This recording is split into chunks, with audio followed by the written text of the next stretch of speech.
Ce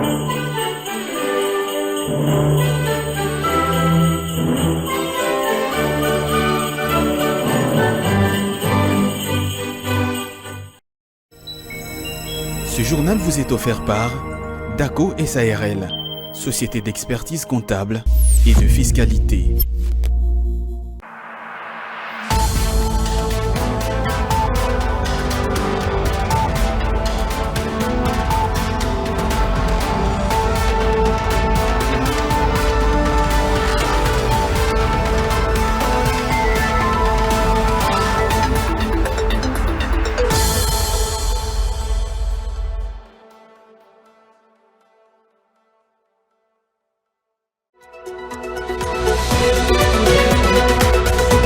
Le directeur général intérimaire de l'ONIP a, au cours du briefing organisé le vendredi 15 décembre, indiqué que les citoyens congolais seront bientôt dotés d'une carte d'identité nationale moderne, occasion pour Stanislas Kenza de rassurer la population sur l'identification de la population avant l'obtention gratuite de la carte d'identité. La loi qui régule la sous-traitance en République démocratique du Congo prévoit des avantages au bénéfice de la population congolaise. La faire connaître à toutes les classes sociales devient une nécessité. C'est dans ce cadre que le directeur général de l'autorité de régulation de la sous-traitance dans le secteur privé, Miguel Kachal Katam, s'est adressé à une grande foule à Kasumba Lessa, dans la province du Haut-Katanga.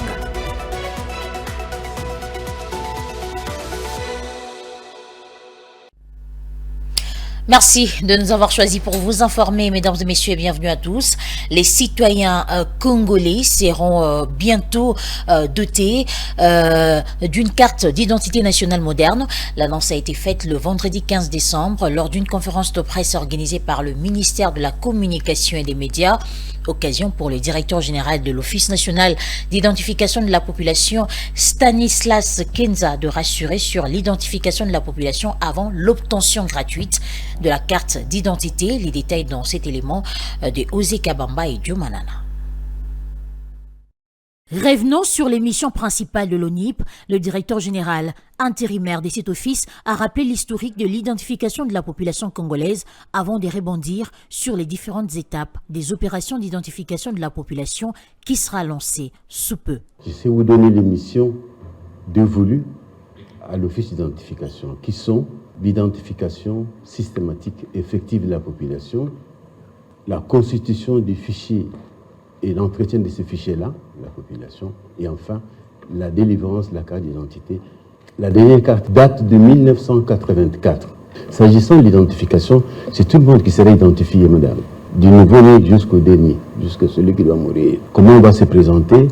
On peut avoir sa carte de lecteur, on peut avoir son permis de conduire, on peut avoir son passeport ou autre chose. Si on ne peut pas avoir ces documents-là, nous devrions faire appel à 3 témoins pour témoigner de votre nationalité congolaise. S'agissant de l'octroi des cartes d'identité, Stanislas Kenza précise que l'ONIP débutera la délivrance pour une minorité composée des personnalités politiques avant de s'étendre à toute la population.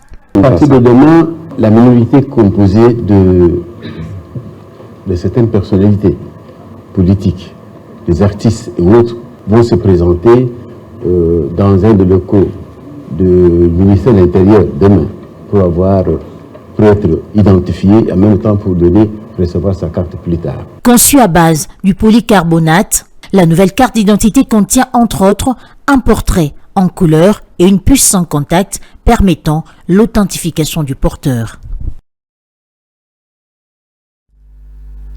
Après l'annonce de la délivrance à grande échelle des cartes d'identité par l'ONIP, la population congolaise, approchée par nos reporters ce samedi, ont exprimé leur approbation pour la démarche tout en formulant quelques propositions à l'endroit de l'ONIP. Osé Kabamba et Diomanana nous en disent plus. Carte d'identité, après, faut pas au vendre et puis au salaire qu'on nombre les populations après. C'est une bonne nouvelle car la délivrance à grande échelle des cartes d'identité nationale permettra d'identifier toute la population afin de savoir qui est congolais et qui ne l'est pas. Chef de quartier, chef de rue, C'est très nécessaire. Chef de rime d'avoir la population. On va carte électeur en paix, va passer biso, au monnaie longo là bas combo, babilongue, banate, soboye, bopenani. Donc on a évité. Donc on a ba carte, ça n'a pas beaucoup ça peut créer service. On est à rendre, on a ba carte, ça bon on a évité. Nous espérons que les nouvelles cartes d'identité ne ressembleront pas aux cartes d'électeurs délivrées par la CNI, car il est aujourd'hui difficile de l'utiliser, surtout pendant les différentes transactions monétaires. Et donc, je suggère que les nouvelles cartes d'identité soient d'excellente qualité. Cela dit, nous saluons cette initiative du gouvernement. Les cartes sont aussi bonne idée, mais pas décevoir bisopété. C'est la biso carte, ils ont en bonne qualité et servir au bisopé dans la place et en boca la biso. La carte d'identité va beaucoup nous servir. Étant actuellement sans carte, on peine énormément. Certaines démarches de voyage sont ralenties à cause de cela. Mon souhait est que les autorités nous dotent au plus vite de ces cartes d'identité. Quant aux questions sécuritaires évoquées lors de cette même conférence du ministère de la Communication, Patrick Mouyaya, dans son rôle de porte-parole du gouvernement, a épinglé le comportement antidémocratique de quelques citoyens égarés de la République qui font front commun avec les ennemis de la République. Il s'agit entre autres de l'ancien président de la CENI, Corneille Nangaa, qui s'est rallié au groupe terroriste du M23. Il a par la même occasion interpellé le Kenya qui accueille sur son sol les activités subversives contre la RDC. Ici, M. Corneille Nangaa, je n'ai même pas parlé des individus, mais je crois qu'il devrait avoir honte.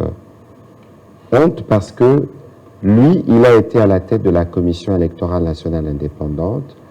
C'est l'institution qui est chargée justement de travailler pour consolider la démocratie. Mais de là à franchir les caps d'un mouvement armé, c'est de ne finalement rien comprendre justement de la démocratie que lui, il était censé ou qu'il est censé lui défendre. Et il aurait été peut-être plus vaillant alors en disant à partir de tel coin, je fais ces déclarations. Bon, moi je voudrais ce soir, je sais que M. Moïse Katumbi, qui est candidat qui nous suit, s'exprime publiquement sur cette question. Sinon nous allons conclure. Donc aujourd'hui, comme nous pensons qu'il y a un complot contre la République qui part du Rwanda, avec évidemment les terroristes du M23 et qui s'y trouvent des alliés, notamment M. Corneille Nangaa, qui ne s'est pas gêné de s'afficher avec quelqu'un qui est réputé terroriste et qui a dit publiquement son soutien à un candidat qui s'appelle Moïse Katumbi. Et vous savez que M. Salomon, qui est très proche de Moïse Katumbi, a été interpellé, évidemment parce qu'il y a des liens étroits qui ont été établis avec les Rwandais. Il y a un besoin, parce que nous considérons, je considère que M. Moïse Katumbi est un démocrate, il y a un besoin pour lui de se désolidariser publiquement de la démarche qu'a commencé M. Corneille Nangaa, même s'il n'a pas cité ses alliés, mais on peut présager, au regard de faits que je viens de relever ici, qui travaillent en synergie. Le Kenya, par exemple, nous doit des explications. Comment un pays avec lequel nous travaillons, avec lequel nous sommes dans des processus qui doivent permettre le retour de la paix dans l'Est, peut accueillir des activités subversives? Il y aura évidemment des conséquences diplomatique, en tout cas il y a une procédure diplomatique qui sera mise en place. Étant donné que la loi qui régule la sous-traitance en République démocratique du Congo prévoit des avantages au bénéfice de la population congolaise, la faire connaître à toutes les classes sociales devient une nécessité. C'est dans ce cadre que le DG de l'autorité de régulation de la sous-traitance dans le secteur privé, Miguel Kachal-Katam, s'est adressé à une très grande foule à Kasumbalesa, dans la province du Katanga. Regardez. Jeudi 14 décembre 2023, province du Haut-Katanga. Kasumbalesa Sodimiko accueille avec faste le shérif du président Tshisekedi dans le domaine de la sous-traitance, le DG de la RSP, Miguel Kachal. Ce fils du terroir était déjà attendu depuis la veille.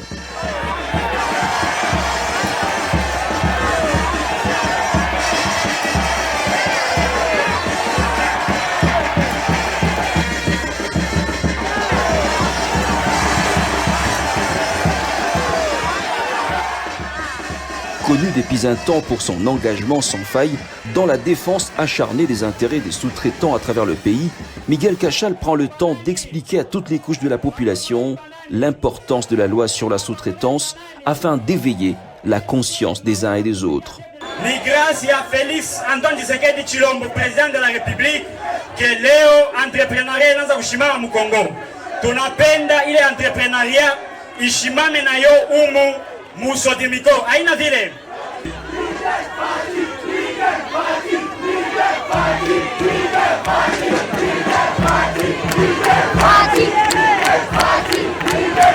Félix Antoine Tshisekedi Tshilombo, président de la République.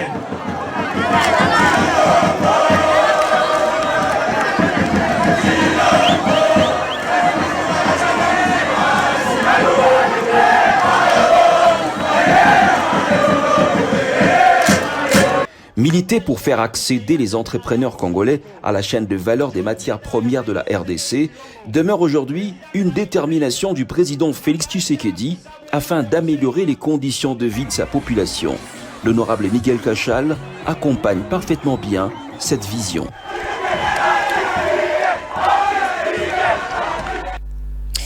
Et puis sachez également que l'évolution du taux d'échange se caractérise par des faibles variations, renseigne la note des conjonctures économiques pour la période allant du 1er au 8 décembre.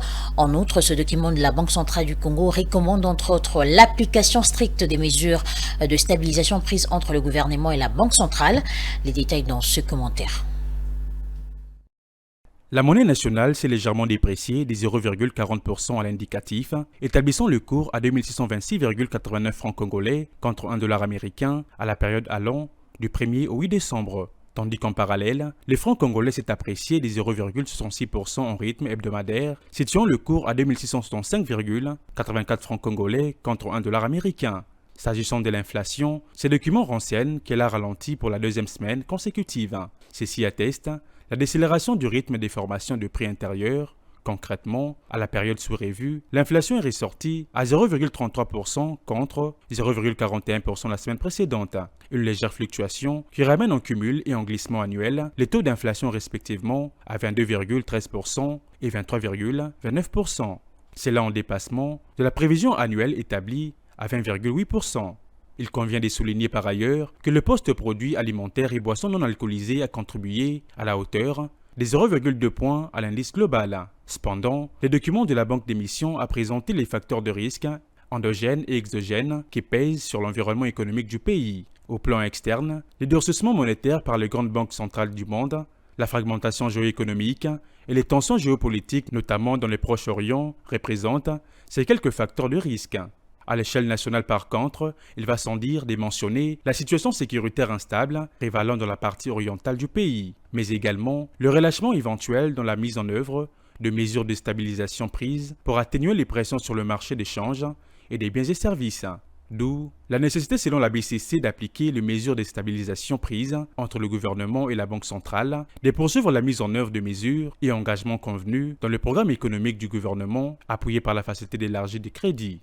Les suivis des évolutions des facteurs de la liquidité bancaire par la Banque centrale complètent la liste des recommandations formulées par la BCC dans cette note. La première phase du projet d'aménagement et de bitumage de la route nationale numéro 2 dans la ville de Bukavu, dans son tronçon Bukavu-Goma, est enfin en exécution. Le ministre des Infrastructures et Travaux publics, Alexis Guissaro, a procédé le 13 décembre dernier au lancement officiel des travaux de construction de cette route, financée conjointement par la BAD et le gouvernement congolais. Le coût du projet est évalué à 31 millions de dollars américains.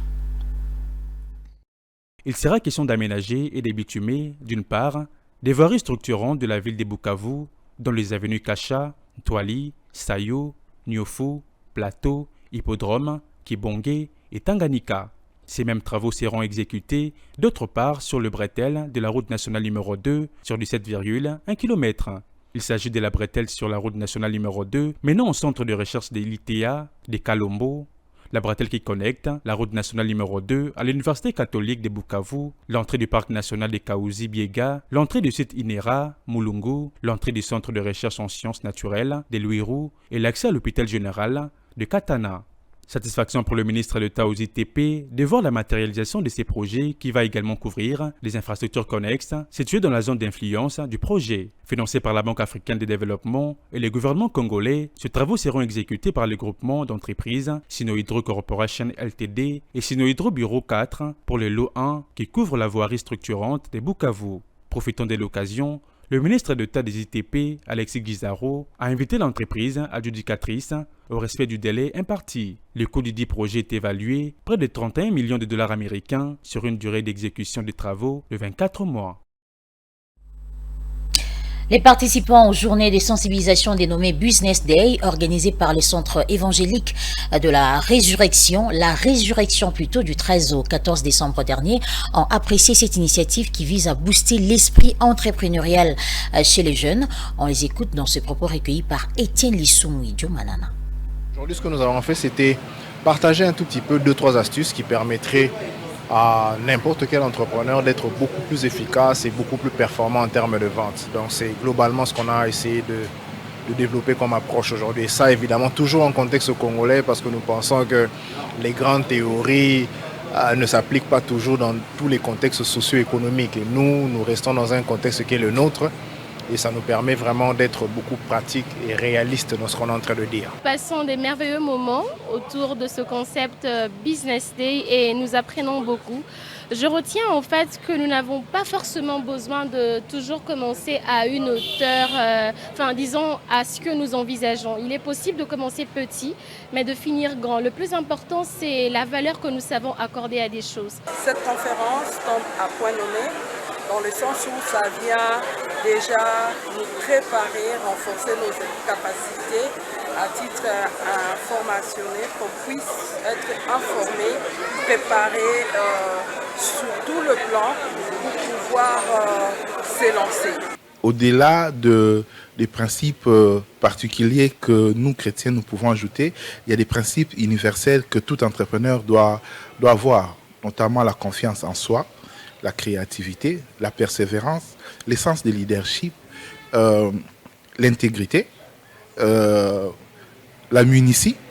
Donc, ce sont des principes que tout entrepreneur peut avoir, qu'il soit musulman, qu'il soit de quelque race qu'il peut être. Mais s'il respecte ces principes, certainement, il finira par atteindre un certain succès. Mais après, ces principes, ce sont des objectifs, au fait. Ce n'est pas des principes qu'on applique, qu'on arrive à réaliser les tout à la fois. On les vit du jour au lendemain.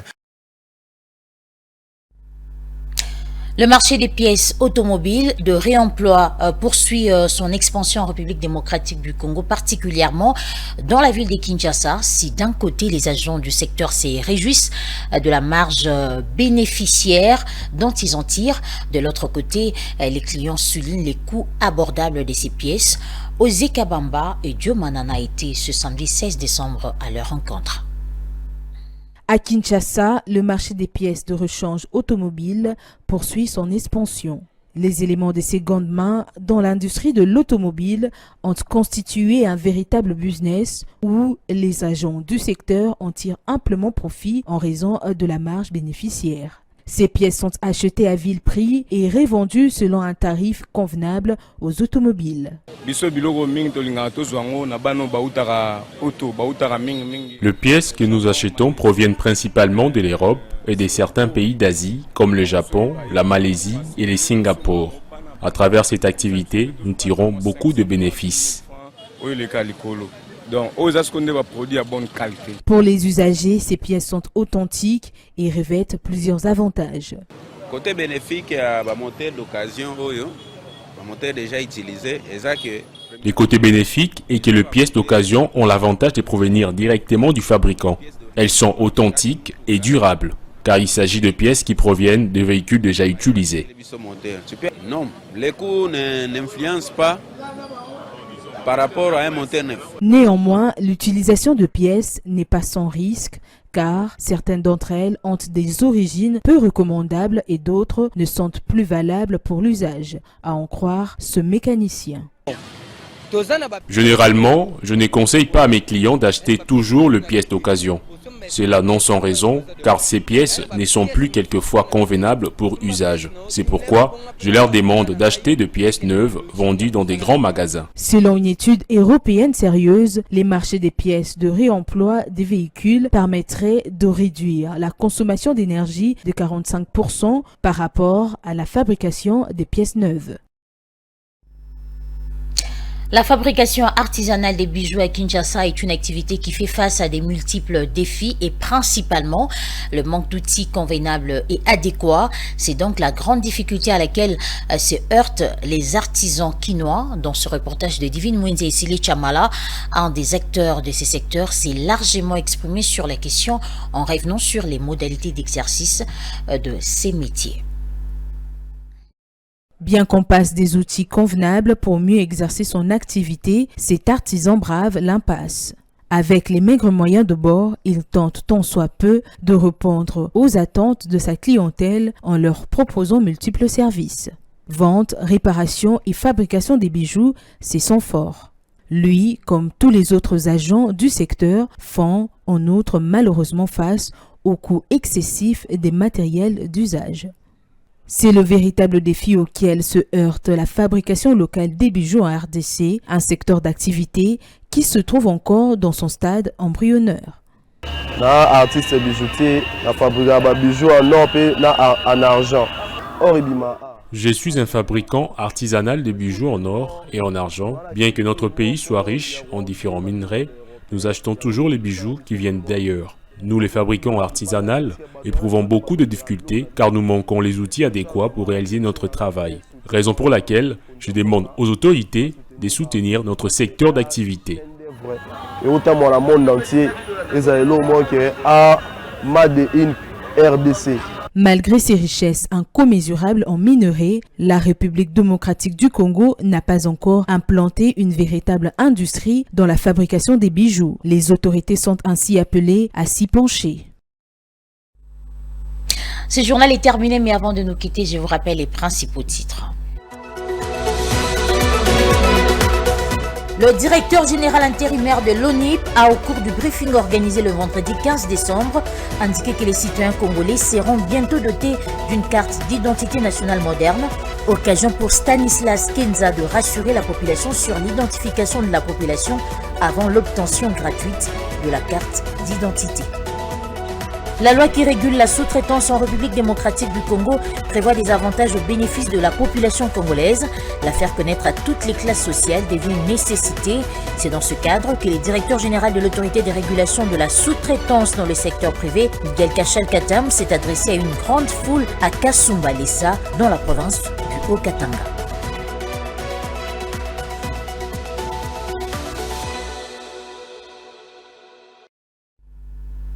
Et voilà, c'est la fin de ce journal, mesdames et messieurs. Merci à vous de l'avoir suivi. Bonne suite des programmes sur Ecofin Télévision.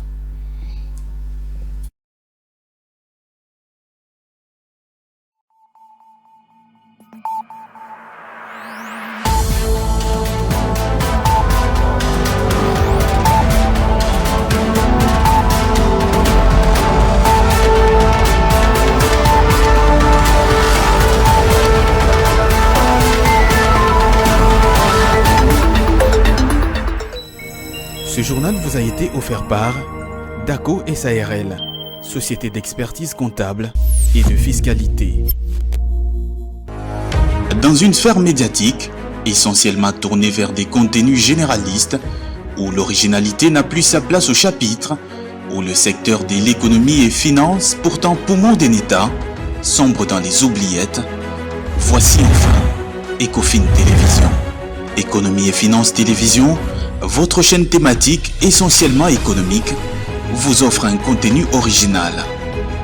Nous traitons des questions monétaires, commerciales, énergétiques, minières, pétrolières et environnementales.